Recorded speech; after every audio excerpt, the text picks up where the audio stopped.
역사상 가장 거대한 제국을 피로 물들인 정복자. 아마 다들 칭기즈칸을 가장 먼저 떠올리시겠죠? 하지만 칭기즈칸이 죽고 100년이 흐른 뒤 훨씬 좁은 땅에서 태어난 한 절름발이 사내가 칭기즈칸에 필적할 거대한 영토를 피로 물들이며 정복했습니다. 하지만 이 남자는 칭기즈칸과 소름 끼치도록 달랐습니다. 도시를 짓밟으면 사람들의 목을 모조리 베어 두개골로 끔찍한 탑을 쌓아 올렸죠. 페르시아 이스파한에서는 28개, 바그다드에서는 무려 120개의 핏빛 탑을 세웠습니다. 그가 평생 동안 무참히 학살한 생명은 당시 세계 인구의 5%, 무려 2천만 명의 비명소리가 그의 칼끝에서 사라졌습니다. 우리는 흔히 칭기즈칸보다 잔인한 세계 사속 정복자는 없다고 믿어왔죠. 하지만 피 묻은 역사 기록을 들춰보면 그 생각은 틀렸습니다. 훨씬 더 차갑게 계산되고 끔찍하도록 체계적인 공포의 설계자가 존재했으니까요. 절름발이로 태어나 유라시아를 공포로 짓밟은 남자. 저 멀리 펄럭이는 깃발만 보고도 사람들이 절망하며 성문을 열어버렸던 악몽 같은 정복자. 그는 대체 누구였고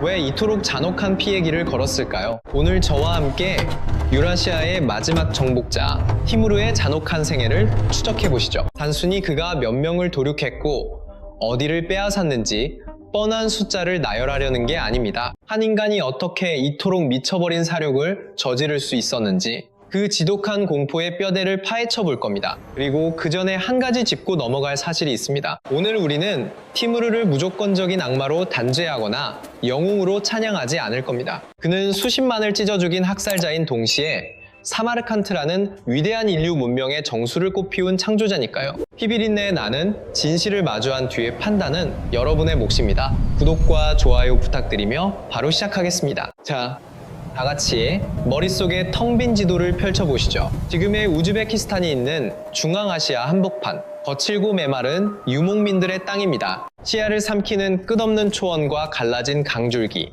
살이 타들어가는 여름과 뼛속까지 시린 겨울이 반복되는 곳이죠. 이곳은 동서양을 잇는 거대한 실크로드의 심장부였습니다. 중국의 비단, 인도의 향신료, 페르시아의 양탄자와 유럽의 은하가 이 핏빛 길 위를 탐욕스럽게 흘러다녔죠. 돈과 물자가 넘쳐난다는 건 그 달콤한 길을 집어삼키려는 포식자들이 언제나 도사리고 있다는 뜻입니다. 13세기 초 칭기즈칸이라는 괴물이 이 모든 길을 남김없이 집어삼켰습니다. 바로 몽골 제국이죠. 하지만 피로 세운 거대한 제국 역시 결코 영원할 수는 없었습니다. 칭기즈칸이 숨을 거두고 후손들이 살점을 뜯어 먹듯 영토를 나눈 지 100년. 한때 세상을 호령했던 몽골 제국은 산산조각이 나버렸습니다. 중국 대륙의 원나라, 러시아 남부의 킵차크 한국, 페르시아의 이란국, 그리고 중앙아시아의 차가타이 한국, 티무르가 첫울음을 터뜨린 땅이 바로 이곳이었죠. 그런데 14세기 중반, 이곳마저 동서로 갈갈이 찢어지며 그야말로 피 튀기는 생지옥이 되어버렸습니다. 미쳐버린 권력자들은 서로의 목을 노렸고 도적대가 들끓었습니다. 힘있는 놈이 땅을 뺏으면 곧장 더 독한 놈이 나타나 숨통을 끊어놓았죠. 설상가상으로 재앙이 들이닥칩니다. 바로 흑사병이죠. 14세기 중반 유라시아 대륙을 집어삼킨 이 끔찍한 흑사병은 유럽 인구의 3분의 1을 지워버렸고 중앙아시아 역시 처참히 무너졌습니다. 자, 숨막히는 배경은 이렇습니다. 텅 비어버린 권력, 박살난 질서, 썩어가는 시체들, 그리고 피비린내 나는 혼돈뿐이었죠. 역사는 늘 이런 처참한 지옥 속에서 새로운 포식자를 낳습니다. 그 피에 굶주린 포식자가 바로 티무르였습니다. 1336년 4월 8일 지금의 우즈베키스탄 샤흐리사브즈 인근, 당시 캐슈라고 불리던 외딴 도시 근처에서 한 사내 아이가 태어납니다. 아버지의 이름은 타라가이, 푸르크화된 몽골계 바를라스 가문의 귀족이었죠. 하지만 피만 귀족일 뿐 한 줌의 권력도 없는 몰락한 집안이었습니다. 그저 동네의 작은 지주 정도였죠. 아이의 이름은 티무르, 푸르크어로 쇠라는 뜻입니다. 지독한 운명의 장난이었을까요? 쇠라는 차가운 이름을 가진 이 아이는 훗날 진짜 쇠붙이로 세계의 절반을 잔혹하게 도륙하게 됩니다. 핏덩이 티무르가 태어났을 때 이 아이가 유라시아를 피바다로 만들 거라곤 아무도 상상하지 못했습니다. 가진 것 없는 낡은 가문에 그가 뒹굴던 세상은 미쳐버린 혼돈 그 자체였으니까요. 27이 되던 해 그의 운명을 뒤틀어버릴 끔찍한 사건이 터집니다. 1363년 시스탄 지역의 핏빛 전투였죠. 남의 양을 훔치다 당했다는 소문도 있고 돈을 받고 싸우다 다쳤다는 말도 떠돕니다. 어쨌든 그날 날아온 화살이 그의 몸을 뚫어버렸습니다. 오른손 손가락 2개가 날아갔고 오른쪽 다리는 갈갈이 찢겨버렸죠. 500년 뒤 20세기 소련의 인류학자가 그의 파헤쳐진 유해를 조사했습니다. 소름 돋게도 오른쪽 대퇴골과 경골이 흉측하게 달라붙어 있었다고 합니다. 부러진 뼈가 제자리를 찾지 못한 채 그대로 기괴하게 굳어버린 겁니다. 살아 숨쉬는 내내 지독한 통증이 그를 물어뜯었다는 뜻이죠. 이때부터 그에겐 새로운 이름이 새겨집니다. 티무르 일렉. 페르시아어로 절름발이 티무르라는 뜻입니다. 서양 사람들이 이걸 태멀레인이라고 불렀죠. 역사책을 피로 물들인 바로 그 태멀레인입니다. 우리 한번 조용히 눈을 감고 떠올려보죠. 세계를 집어삼킨 정복자의 얼굴을. 오늘 여러분과 저는 한 남자의 비참한 흉터 속으로 들어갑니다. 체격은 건장했지만 티무르의 오른팔은 말라비틀어졌고 다리는 처참하게 절뚝거렸죠. 말에 오르는 것조차 뼈를 깎는 고통이었습니다. 누가 봐도 세상을 정복할 몸뚱이가 아니었죠. 하지만 피눈물, 나는 반전이 시작됩니다. 그는 이 비참한 결함을 지독한 무기로 바꿔버렸죠. 피투성이로 절뚝이며 전장 한가운데 버티고 선 모습, 그 자체가 부하들의 심장을 미치게 흔들었습니다. 저 사내는 살이 찢기는 고통을 이겨냈다. 자신의 한계를 피로 뛰어넘은 자다. 우리도 목숨 걸고 그를 따라야만 한다. 끔찍한 흉터가 오히려 폭발적인 카리스마가 된 겁니다. 훗날 밝혀진 그의 키는 177cm. 당시로선 압도적인 거인 그 거대한 사내가 기괴하게 절뚝거리며 다가올 때 전장의 적들은 숨이 턱 막히는 공포를 느꼈을 겁니다. 치명상을 입고 피 흘린 뒤부터 그의 진짜 분노가 시작됩니다. 시작은 짐승 같은 용병단이었습니다. 피비린내 나는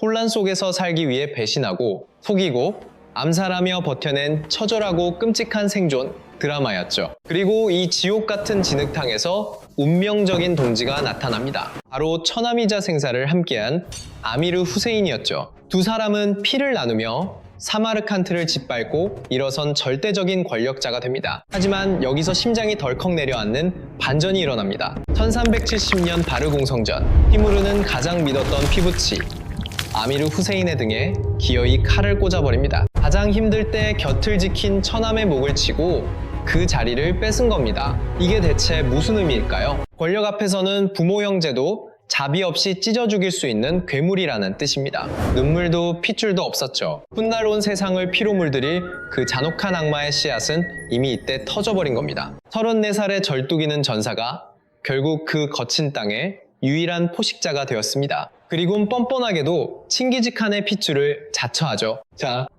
여러분과 제가 짚어볼 게 있습니다. 티무르는 애초에 칭기즈칸의 고귀한 피를 물려받지 않았습니다. 피 한 방울 섞이지 않은 남남이었습니다. 그런데 대체 왜 그토록 후계자라는 이름에 집착했을까요? 당시엔 칭기즈칸의 핏줄이 아니면 절대 칸이라는 최고 자리에 오를 수 없는 잔인한 족쇄가 있었거든요. 그래서 간교한 술수를 부립니다. 자신은 아미르라는 이름 뒤에 숨고 진짜 혈통을 허수아비 칸으로 세워놓고 등 뒤에서 꼭두각시처럼 조종한 겁니다. 지금 우리 세상으로 치면 이렇습니다. 거대한 회사를 삼켰는데 창업자 핏줄만 회장이 될 수 있는 법에 가로막힌 겁니다. 그러니 힘없는 창업자 조카를 바지 사장으로 앉히고 본인이 회사를 다 쥐어얹은 꼴이죠. 권력의 단물은 전부 빨아먹은 겁니다. 하지만 그 가짜 명분 뒤에는 숨이 막히도록 섬뜩한 야망이 도사리고 있었죠. 그의 갈증은 고작 중앙아시아에 만족하지 못했습니다. 산산조각 난 칭기즈칸의 거대한 제국을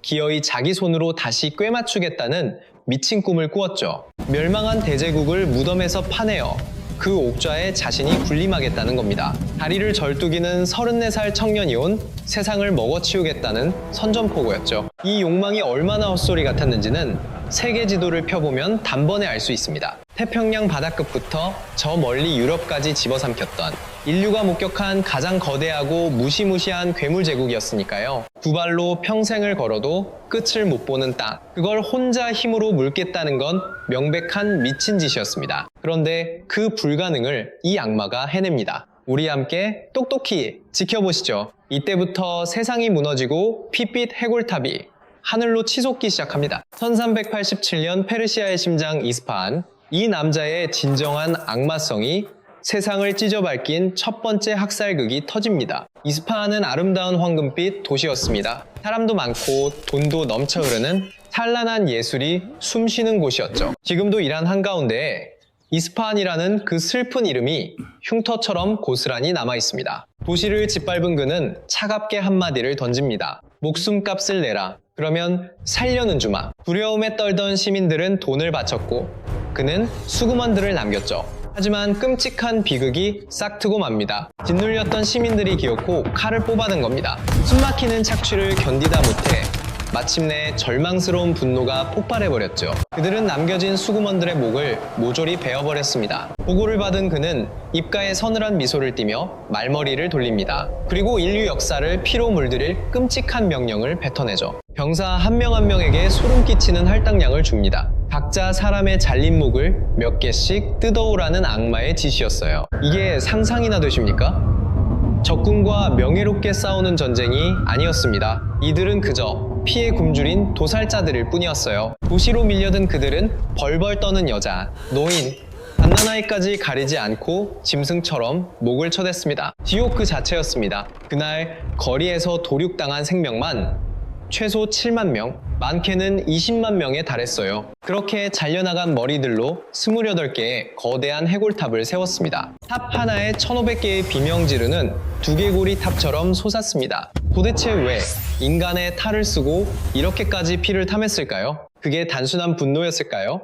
아니요. 전 기록을 보며 소름이 돋았습니다. 티무르의 해골탑은 철저히 계산된 끔찍한 광고판이었으니까요. 성벽 너머로 우뚝 솟은 끔찍한 해골탑. 그걸 마주한 순간 다음 도시 사람들은 덜덜 떨며 자신들의 운명을 직감했을 겁니다. 끝까지 버티면 저렇게 찢긴다. 엎드려야 겨우 산다. 이 끔찍한 공포는 통했습니다. 깃발만 펄럭여도 사람들은 울며 문을 열었죠. 피 한 방울 안 흘리고 성을 통째로 삼킨 겁니다. 잔인하지만 미치도록 효율적인 전술이죠. 내 군대, 내 식량 하나 잃지 않고 거저얹는 거니까요. 한 역사학자는 이 지옥도를 보며 공포의 기념비라며 탄식했습니다. 칭기즈칸도 피도 눈물도 없었지만 고개를 숙이는 자들에게는 그나마 자비를 베풀었습니다. 엎드리면 살고 대들면 죽는다. 그래서 다들 살려달라며 백기를 들었죠. 하지만 티무르는 달랐습니다. 한 번 엎드렸어도 아주 조금만 거슬리면 그날로 씨를 말려버렸어요.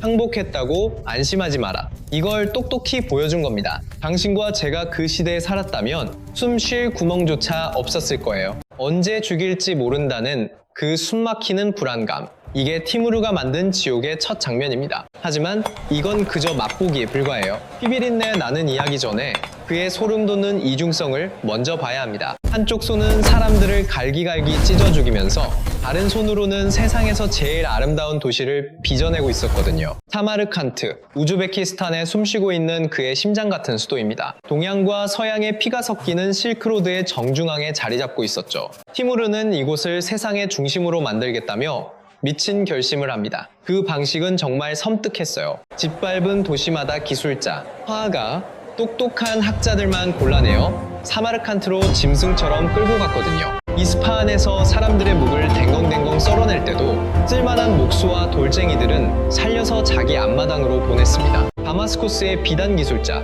터키의 칼잡이, 인도의 돌 깎는 노인까지 지금으로 치면 딱 이렇습니다. 라이벌 회사를 완전히 박살내고서 거기 에이스들만 멱살 잡고 끌고 와 자기 책상에 앉힌 격이죠. 피로 물든 잔혹한 스카우트, 결과는 기가 막혔습니다. 각국의 천재들이 강제로 섞이면서 사마르칸트는 14세기 지구에서 가장 눈부시고 슬픈 도시가 되었습니다. 1404년 스페인 카스티아의 데사클라비오가 이곳을 밟고 충격에 빠져 펜을 들었습니다. 그의 기록을 우리 함께 읽어볼까요? 시장 바닥엔 러시아 가죽, 중국 비단, 그리고 인도의 향신료가 썩어날 듯 넘쳐났다. 궁전 앞마당엔 거대한 코끼리들이 줄지어 서 있고 보석 밝힌 텐트들이 숲을 이뤘다. 단언컨대 세상에서 제일 미치도록 아름답다. 그 피 묻은 손으로 빚어낸 건물들은 아직도 숨을 쉽니다. 비비 한움 모스크, 그 시절 이슬람 세계를 압도하던 거대한 사원이죠. 부르 아미르, 결국 자기 시체가 묻힐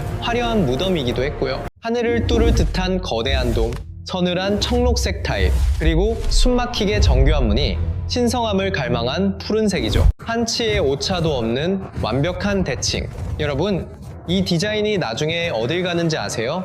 바로 타지마할입니다. 120년이 흘러 그의 핏줄 바브르가 인도의 무굴 제국 깃발을 꽂아요. 거기서 또 100년이 지나 황제 샤자한이 죽은 아내를 부둥켜 안고 울며 지은 눈물의 결정체 타지마할이 탄생하죠. 그 설계의 뼈대가 바로 구루 아밀이었습니다. 압도적인 돈과 소름 돋는 타일, 거울 같은 정원까지요. 이 모든 게 고스란히 타지마할에 심어졌습니다. 참 잔인하고 기가 막힌 역사의 아이러니 아닌가요? 우리가 눈물을 훔치며 감탄하는 그 아름다운 타지마할, 그 깊은 뿌리엔 사람 머리통으로 탑을 쌓던 살인마의 피가 흐릅니다. 한쪽으론 끔찍한 학살을, 다른 쪽으론 찬란한 예술을, 제 상식으론 이 남자의 두 얼굴을 감당하기 힘듭니다. 자, 숨 한 번 고르고 다시 그 핏빛 전쟁터로 가봅시다. 방금까진 몸풀기였습니다. 이제 진짜 지옥이 시작돼요. 팔끝은 네 군데로 찢어집니다. 서쪽으론 페르시아와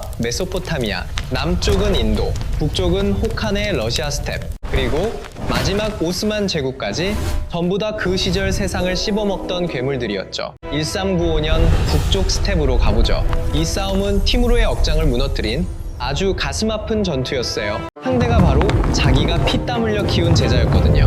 토크타미시, 킵차크 칸국을 지배하던 그 배신자의 이름을 기억하세요. 킵차크 칸국, 몽골 제국이 박살난 뒤 러시아 남부를 꽉 쥐고 있던 거대한 세력이었죠. 황금 군단이라 불렸습니다. 원래 토크타미시는 권력 다툼에서 쫓겨나 벌벌 떨던 불쌍한 왕자였어요. 그런 놈을 티무르가 품어주고 밥 먹이고 칼 쥐어주며 결국 최고 권력자 자리에까지 앉혀준 겁니다. 피를 나눈 아버지와 아들 같았죠. 그런데 그 은혜를 원수로 갚습니다. 토크타미시는 권력을 쥐자마자 스승의 은혜를 배신하고 티무르의 아제르바이잔에 칼을 꽂았습니다. 제 피가 다 거꾸로 솟더군요. 그 순간 티무르의 잔혹한 본능이 깨어났습니다. 그는 미친 듯이 북상해 1395년 4월 15일 테레크강에서 피비린내, 나는 최후의 결전을 벌입니다. 결과는 티무르의 끔찍한 압승이었죠. 하지만 악몽은 이제 시작이었습니다. 그는 킵차크 칸국의 심장인 사라이와 핵심 거점 아스트라한을 무참히 짓밟고 산산조각 내버렸어요. 단순한 점령이 아니었어요. 수많은 생명이 살던 도시를 지도에서 영원히 지워버린 겁니다. 이 잔혹함이 왜 중요할까요? 저와 함께 이 피투성이 역사의 이면을 들여다보시죠. 이 끔찍한 학살은 역사의 거대한 나비 효과를 낳았습니다. 킵차크 칸국은 오랜 세월 러시아 공국들 위해서 숨통을 조이고 있었거든요. 러시아는 이를 몽골의 멍해라 부르며 치를 떨었죠. 그들은 150년이 넘도록 피눈물을 흘리며 킵차크의 공물을 바쳐야만 했습니다. 그런데 사라이와 아스트라한이 티무르의 칼날의 잿더미가 되면서 그토록 무자비했던 킵차크 제국도 순식간에 무너져 내리기 시작한 겁니다. 그리고 그 처절한 폐허 속에서 러시아의 한 작은 공국이 서서히 힘을 기르기 시작합니다. 바로 모스크바, 공국이죠. 티무르의 그 잔혹한 파괴가 없었다면 모스크바는 몽골의 끔찍한 그늘을 영영 벗어나지 못했을지도 모릅니다. 다시 말해, 오늘날 거대한 러시아가 피어난 그 아득한 시작점에는 1395년 테레크강을 물들인 피비린내가 서려 있는 겁니다. 역사는 이렇게 가혹하게 얽혀 있습니다. 중앙아시아 절름발이 정복자의 핏빛 승리가 훗날 러시아의 비극적인 부상으로 이어지니까요. 1398년, 재앙은 남쪽으로 향합니다. 환갑을 앞둔 티무르가 피에 굶주린 군대를 이끌고 힌두쿠시 산맥을 넘어 인도를 덮친 겁니다. 그의 타깃은 북인도를 지배하던 델리 술탄국의 심장, 델리였습니다. 여기서 제 숨을 먹게 한 그 끔찍한 전투 코끼리가 등장합니다. 델리 술탄국은 인도 특유의 살상병기인 코끼리, 부대를 어마어마하게 거느리고 있었거든요. 당시 전장에서 이 짐승들은 공포를 뿜어내는 살아있는 요새였습니다. 사람들을 무참히 짓밟고 찢어밟기는 악마 같았죠. 게다가 코끼리의 상하에는 날카로운 칼날과 쇄골이가 박혀 있었고 끔찍한 맹도까지 뚝뚝 떨어지고 있었습니다. 티무르의 무자비한 기마대조차 이 거대한 괴수들 앞에서는 얼어붙고 맙니다. 말들은 코끼리의 역겨운 냄새만 맡아도 비명을 지르며 도망쳤으니까요. 하지만 여기서 티무르의 그 소름 끼치는 천재성이 번뜩입니다. 그는 무고한 낙타 수백 마리를 끌어모았어요. 그리고는 가엾은 낙타 등의 건초를 잔뜩 쌓아 올리고 기름을 마구 들이부었습니다. 전투가 터지자 그는 낙타에게 불을 붙이고 쇠꼬챙이로 찔러 적진으로 내몰았습니다. 여러분, 저와 함께 이 지옥 같은 순간을 상상해 보시죠. 불길에 휩싸인 낙타떼가 살이 타는 고통에 비명을 지르며 쇄도합니다. 이 끔찍한 생지옥을 본 인도군 코끼리들은 극심한 공포에 빠져버렸죠. 발작한 짐승들은 방향을 틀어 아군 진영으로 도망쳤습니다. 결국 거대한 코끼리 군단이 자기 주인을 산산조각 내며 무참히 짓밟고 만 겁니다. 잔혹한 꾀 하나의 델리는 무너졌습니다. 티무르는 피눈물 흐르는 델리로 쳐들어가 또다시 끔찍한 대학살을 저질렀죠. 기록을 보면 참담합니다. 델리에서 10만 명의 포로가 무참히 처형됐으니까요. 단지 전투 중에 배후를 칠지도 모른다는 의심 하나로 수많은 생명이 억울하게 도살당한 겁니다. 거대하고 찬란했던 델리는 하루아침에 피비린내 나는 잿더미로 변했습니다. 티무르는 산더미 같은 보물과 울부짖는 장인들을 짐승처럼 끌고 사마르칸트로 돌아갔어요. 참으로 기가 막힌 건 그가 인도에 미련을 두지 않았다는 점입니다. 무참히 짓밟은 땅을 다스리기는커녕 뼛속까지 약탈만 하고는 매몰차게 뒤돌아서 버렸죠. 도대체 왜 그랬을까요? 그의 탐욕스러운 눈동자는 인도가 아니라 언제나 자신의 심장 사마르칸트만을 바라보고 있었기 때문입니다. 세상 모든 피 묻은 부와 기술을 사마르칸트로 쓸어 담는 것. 그것이 이 잔혹한 정복자의 섬뜩한 청사진이었습니다. 그는 그 끔찍한 코끼리들마저 전리품으로 챙겼습니다. 피바다가 된 델리에서 사로잡은 괴수 32마리를 기었고 사마르칸트까지 질질 끌고 온 겁니다. 이 괴수들은 몇 년 뒤 그의 인생을 건 참혹한 전투에서 소름 돋는 비수가 되어 돌진하게 됩니다. 피를 뒤집어 쓴 채 돌아온 티무르에겐 소름 돋는 이면이 숨어 있었습니다. 그는 그저 무식한 살인귀가 아니었거든요. 1401년 그는 서쪽으로 향해 시리아 다마스쿠스의 숨통을 조였습니다. 이때 가슴을 울리는 충격적인 사건이 터지죠. 공포에 떠는 다마스쿠스 안에는 당대 최고의 지성이 갇혀 있었습니다. 바로 사회학의 아버지라 불리는 이분 할둔이었죠. 그가 남긴 불멸의 역사서 묵가디마는 지금도 널리 익히는 고전입니다. 당시 이른의 노학자였던 그는 맘루크 왕조의 사절로 이 위태로운 도시에 머물고 있었죠. 그런데 이집트 군대가 내부 분열로 비겁하게 도망치면서 늙은 입은 할두는 포위된 죽음의 도시에 홀로 버려지고 맙니다. 이른 노학자의 가녀린 숨통이 끊어질 위기였던 겁니다. 여기서 이 노학자가 미친 결단을 내립니다. 바구니를 타고 성벽을 내려가 피에 굶주린 티무르의 천막으로 직접 걸어 들어간 거예요. 저와 함께 이 숨막히는 장면을 지켜보시죠. 평생 팻만 쥐고 살았던 이른의 노인이 수십만을 도살한 지옥의 악마 앞에 홀로 걸어 들어간 겁니다. 피가 얼어붙는 공포를 이겨낸 기적 같은 담력이었죠. 그런데 제 눈을 의심할 일이 벌어집니다. 그 무자비한 티무르가 늙은 학자를 환대하며 제 곁에 앉히더니 리슈타라는 따뜻한 수프까지 대접한 거예요. 마카로니 같은 면이 들어간 수프였죠. 두려움에 떨던 입은 할둔이 그 따뜻한 수프를 그릇째 비워내며 달게 먹자. 수십만을 죽인 괴물이 어린아이처럼 해맑게 기뻐했다고 해요. 도살자와 철학자는 그 천막에서 무려 35일을 함께 보냅니다. 잔혹한 정복자와 위대한 지성이 매일 마주 앉아 대화를 나눈 겁니다. 역사와 지리, 그리고 이븐 할둔의 위대한 통찰인 아사비아에 관해서 말이죠. 여러분과 제가 오늘 마주할 단어 아사비아, 피 끓는 연대감입니다. 한 무리가 목숨 걸고 얼마나 지독하게 뭉치는지 보여주는 거죠. 이븐 할둔은 거대한 제국이 살고 죽는 이유가 바로 이 지독한 연대감에 달렸다고 확신했습니다. 그는 티무르에게 이렇게 전했죠. 그 떨리는 목소리를 풀어보자면 이렇습니다. 과거 아랍인들이 신앙 하나로 뭉쳐 제국을 세웠듯이 당신의 부족은 세상에서 가장 지독하게 결속되어 있습니다. 그래서 당신이 이 위대한 통치자가 된 겁니다. 티무르는 이 늙은 학자에게 북아프리카 지리를 상세히 적어달라 요구합니다. 이른 놈은 지성의 땀방울을 자신의 다음 피에 정복에 쓰려 했던 겁니다. 참으로 잔인한 역사의 모순이죠. 할둔과 평화를 논하며 교류하던 바로 그 순간 티무르의 군대는 다마스쿠스를 잔인하게 짓밟고 있었거든요. 도시는 잿더미가 됐고 이슬람의 심장 우마이야 모스크마저 붉은 불길에 비명을 질렀죠. 훗날 할둔은 피눈물을 흘리며 이 끔찍한 학살을 극악무도하고 역겨운 짓이라 기록합니다. 학자에겐 정중히 고개를 숙이면서도 수많은 생명은 불태우는 남자, 환대와 학살이 끔찍하게 뒤섞인 모순의 거인이었습니다. 피비린내를 풍기며 그는 바그다드로 향합니다. 1401년 바그다드, 한때 이슬람의 찬란한 심장이었던 곳이죠. 이미 몽골의 칼날에 베였던 이 도시는 티무르의 손에 또다시 처참하게 찢겨나갑니다. 기록에 남은 사망자만 무려 9만 명입니다. 게다가 이번엔 병사 1명당 머리 2개씩을 무조건 잘라오라 명령했죠. 상상을 초월하는 광기였죠. 그 결과 바그다드 밖에는 120개의 끔찍한 해골탑이 솟아올랐습니다. 자, 이제 저와 함께 가장 숨막히는 순간을 마주하시죠. 1402년 66의 늙은 티무르, 오른팔은 딱딱하게 굳어버렸고 다리의 고통은 뼈를 깎는 듯해 말조차 제대로 탈 수 없었죠. 하지만 그의 심장은 멈추지 않았습니다. 탐욕의 불길은 더욱 거세게 타올랐어요. 그 앞을 가로막은 건 당대 최강의 적수, 번개라 불리던 오스만, 제국의 술탄 바예지드 1세였습니다. 왜 번개였을까요?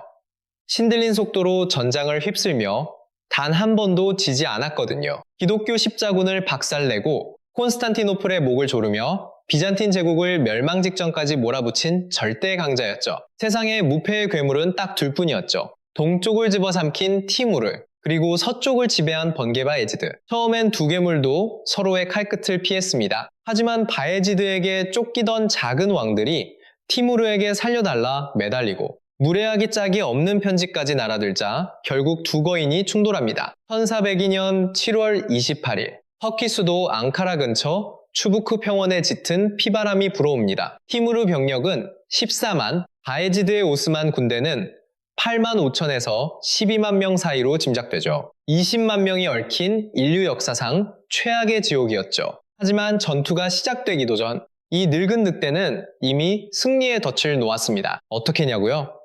결전을 며칠 앞두고 그가 추부크 강물의 숨통을 아예 다른 곳으로 틀어버렸거든요. 북을 거대하게 쌓고 수로를 끊어 오스만 진영의 물줄기를 바싹 말려버린 겁니다. 결과는 참혹했습니다. 불타는 한여름 땡볕 아래서 오스만 병사들은 물 한 모금조차 마실 수 없었죠. 지독한 갈증에 미쳐버린 채 스스로 고꾸라졌습니다. 팔을 뽑기도 전에 바예지드의 군대는 이미 죽어가고 있었어요. 게다가 티무르는 적의 심장부인 타타르 용병들까지 은밀하게 돈으로 매수해두었죠. 피가 튀는 순간 그 용병들은 배신의 깃발을 들고 즉시 티무르 쪽으로 돌아섰습니다. 여기에 최후의 일격, 32마리의 거대한 전투 코끼리가 땅을 울리며 나타납니다. 생전 처음 보는 괴물이었죠. 그 끔찍한 짐승들이 짓밟고 들어오자 진영은 산산조각이 났습니다. 티무르의 소름 끼치는 완승이었죠. 하지만 가장 경악스러운 건 바로 그 다음입니다. 천하의 번개, 바예지드가 생포된 겁니다. 600년 제국 역사상 산채로 끌려간 술탄은 오직 그뿐입니다. 짐승처럼 철창에 갇혀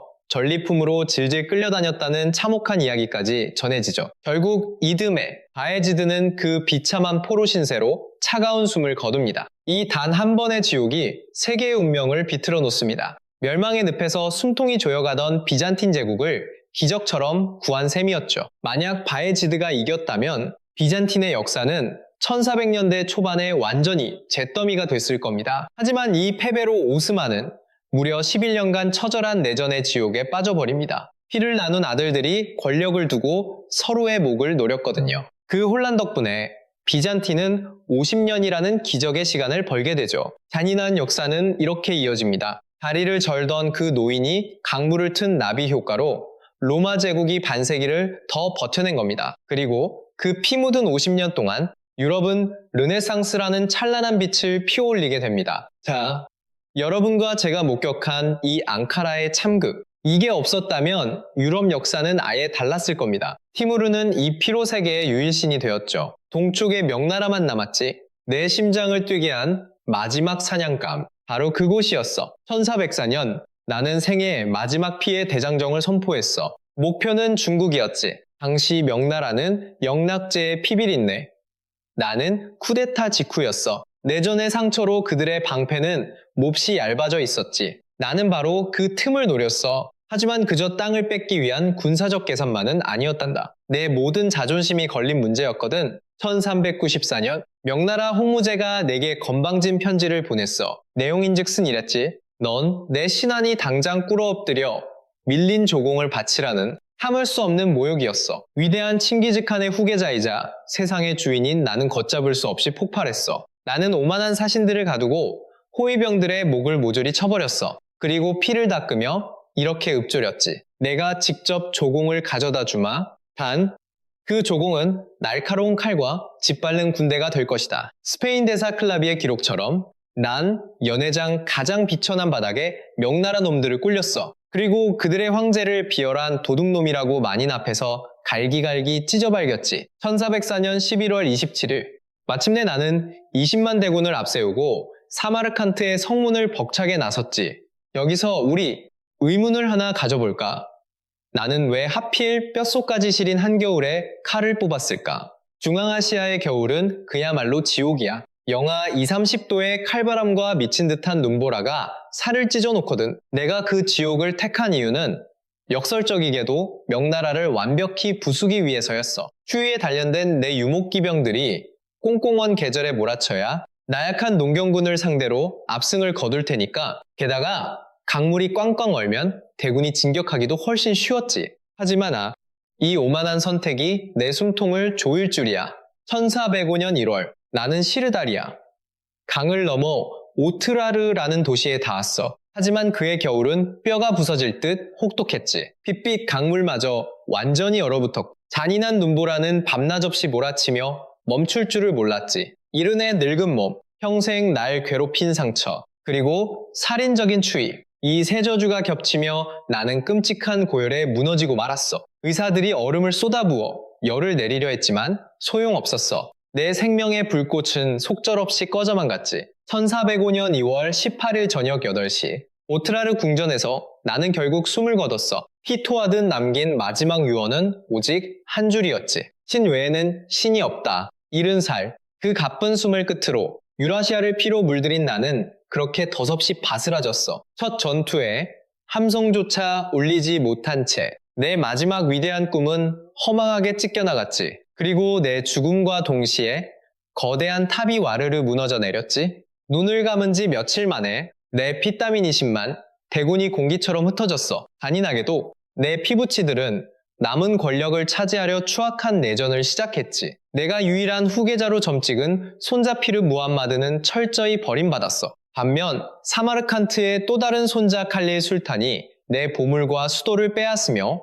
참혹한 내전의 불길을 당겨버렸지. 결국 내 막내 아들 샤로크가 1409년이라는 긴 시간이 흐른 뒤에야 피비린내 나는 내전을 수습했지. 하지만 내 제국은 두 번 다시 찬란했던 영광을 되찾지 못했어. 여기서 우리같이 가슴 아픈 질문을 던져보자. 왜 그토록 순식간에 무너졌을까?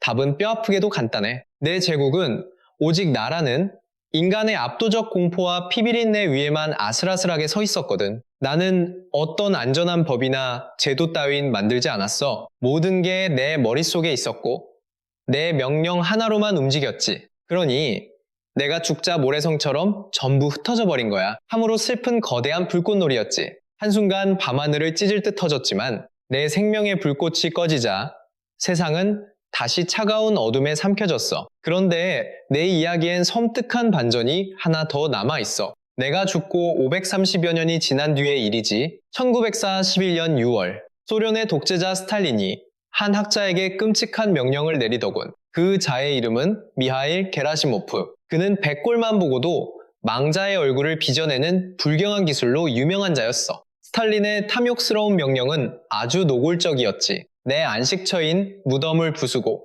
뼈를 파헤쳐 얼굴을 되살려내라는 거였어. 결국 사마르칸트 구르 아미르의 그 불경한 발굴팀이 들이닥치고 말았어. 내 영면을 깨려는 찰나 지역노인 3명이 빗발의 문서를 움켜쥐고 다급히 막아섰지. 그리고 벌벌 떨며 경고하더군. 절대 내 무덤을 건드려선 안 된다고. 피로 쓰인 이 저주를 보라며 말이야. 내가 다시 일어날 때 세상이 진동하리라. 내 무덤을 파헤치는 자는 나보다 훨씬 잔혹한 악마를 맞이할 것이다. 하지만 오만한 발굴팀은 코웃음치며 내 저주를 무시했어. 그저 19세기에 떠돌던 한낱 삼류 전설집 나부랭이라며 철저히 짓밟아버린 거지. 1941년 6월 20일 마침내 내 관이 참혹하게 열리고 말았지. 그리고 정확히 이틀 뒤인 1941년 6월 21일 히틀러의 나치 병력이 선전포고 한마디 없이 소련의 심장부를 짓밟기 시작했어. 이것이 제2차 세계대전 동부전선의 비극, 바르바로사 작전이야.